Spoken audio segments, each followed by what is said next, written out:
Senator Ontiveros, our Deputy Minority Floor Leader, is recognized. Salamat po, Mr. President.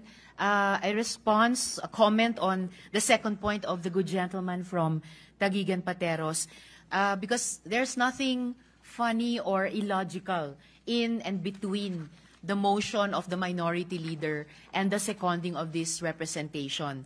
The motion of the minority leader is to convene at this very moment. That is what is to be subjected to a vote. Now, instead of on Wednesday. To convene at all is not to be voted upon. Sa usaping yan, sundin lang natin ang konstitusyon. Salamat, Mr. President. Mr. President. Mr. President.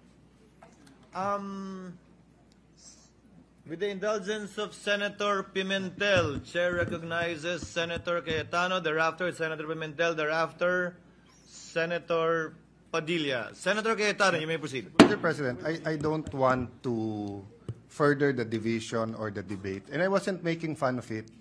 Ang sinasabi ko po, the reality is may tama at mali, may moral, immoral, may legal at illegal. Hopefully, dun tayo parati sa tama. Hopefully, ang legal, yun din ang moral. Ang problema in a collegial body, Senate, House, Commission on Appointments, we move as one based sa pagboboto. So it's just showing the irony that if the minority leader was moving that we've convened now, and the deputy minority leader was saying, you don't need a vote.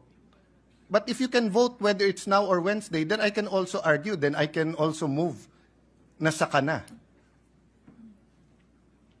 If you can vote whether today or Wednesday, then you can also vote na next Monday or next Thursday. So that is the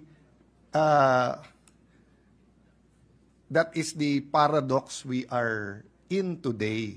So whatever decision we make, sana may wisdom, sana matupad ang konstitusyon, dapat matupad ang konstitusyon, dapat ang kalooban ng ating mga kababayan.